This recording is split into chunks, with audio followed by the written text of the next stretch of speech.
नमस्कार, welcome to my class. आज आपको पढ़ाया जाएगा प्रिज्म द्वारा श्वेत प्रकाश का वर्ण विक्षेपण।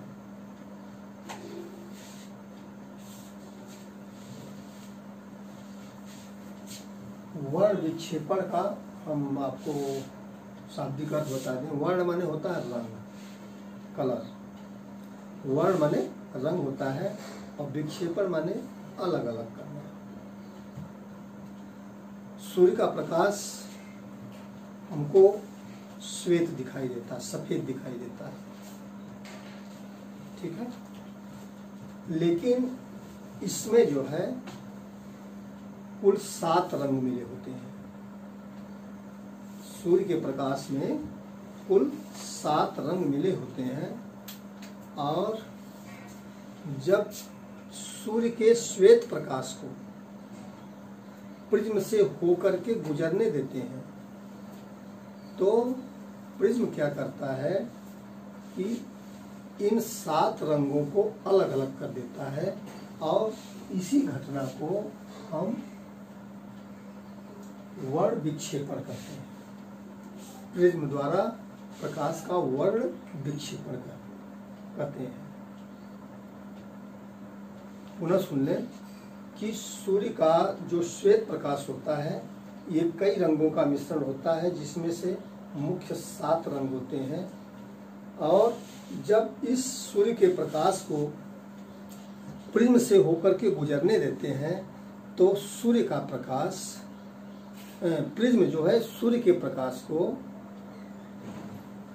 विभिन्न मुख्य 7 रंगों में विभक्त कर देता है, अलग अलग कर देता है, जिसे पर्दे पे हम प्राप्त कर सकते हैं। और इसी घटना को प्रिज्म द्वारा प्रकाश का वर्ण विक्षेपण कहते हैं। मान लेते हैं ये प्रिज्म है,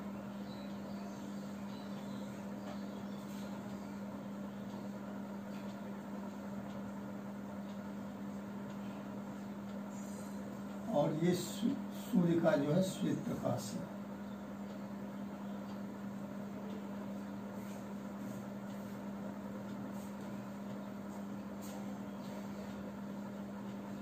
श्वेत माने सफेद।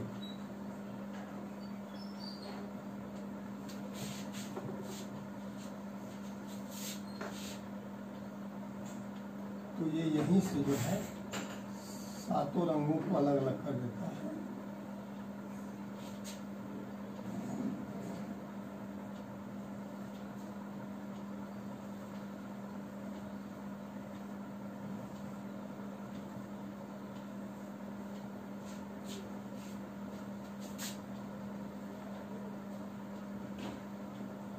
और इसे जो है पर्दे पे हम प्राप्त कर सकते हैं 7 रंगों को, ठीक है।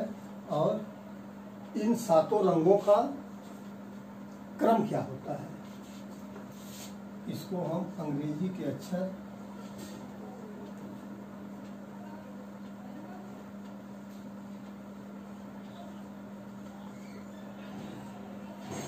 VIBGYOR, विब-जी-आर इसको कहते हैं। इसको विब-जी-आर कहा जाता है। अब इसमें देखिए 7 हैं, 1 2 3 4 5 6 7। भी का मतलब क्या होता है? भी मीन्स वायलेट। वायलेट माने होता है बैगनी। I means Indigo. इंडिगो माने आसमानी। बी का मतलब होता है बी फॉर ब्लू, नीला। जी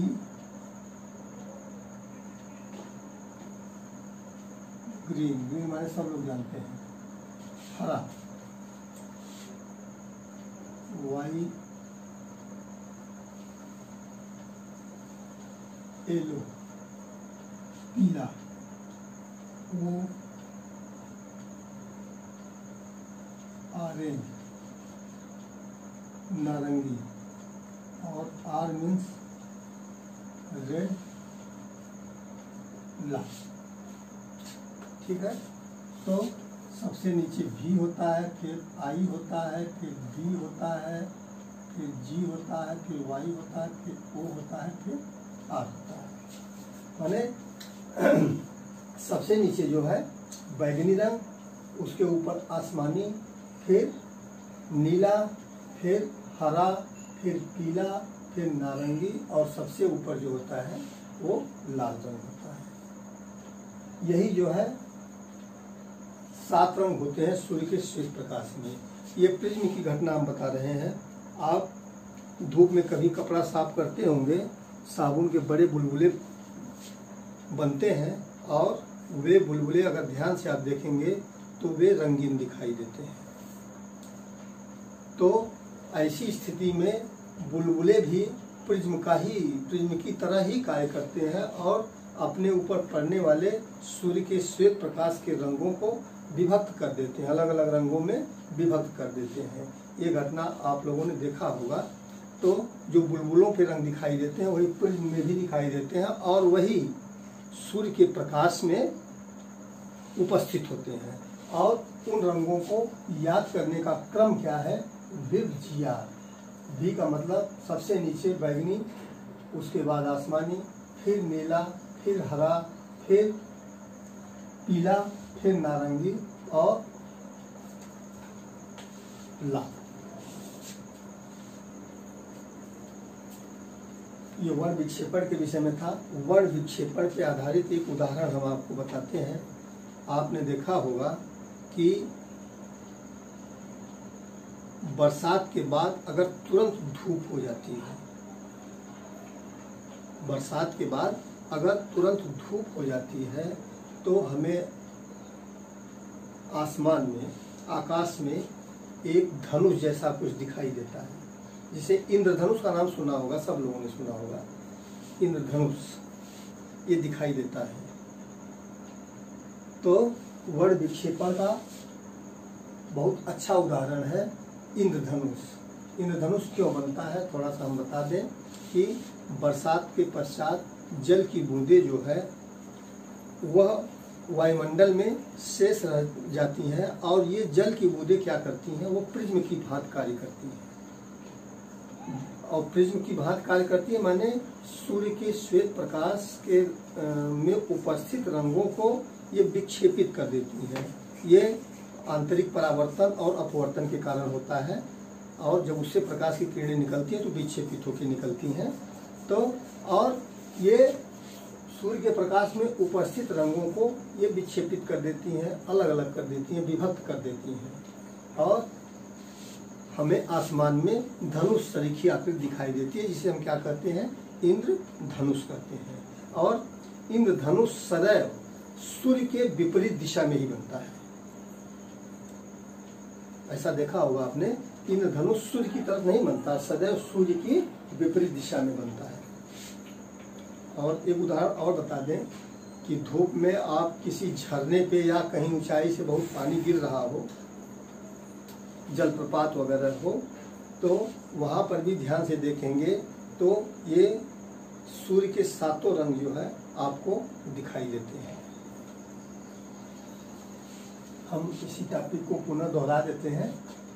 प्रिज्म द्वारा श्वेत प्रकाश का वर्ण विक्षेपण।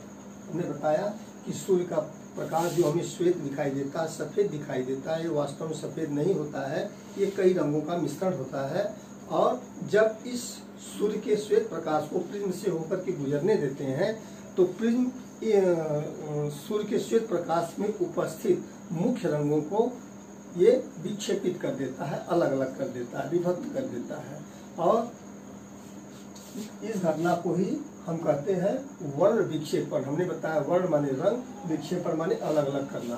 तो वर्ण विक्षेपण ये सूर्य के श्वेत प्रकाश में उपस्थित रंगों को अलग अलग कर देता है। और उन रंगों का क्रम क्या होता है उसको याद करने का एक सूत्र है, एक ट्रिक है, विभजिया।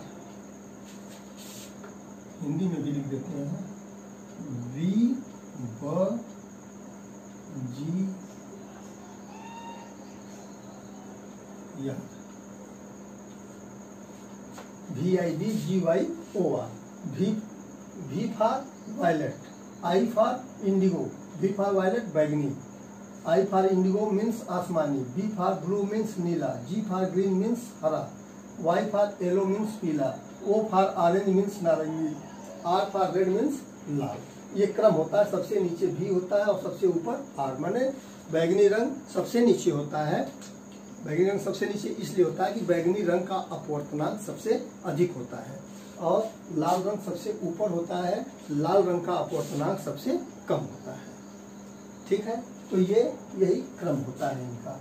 और वर्ण विक्षेपण पे आधारित उदाहरण हमने बताया कि वर्षा के पश्चात अचानक धूप में आसमान में इंद्रधनुष का बनना।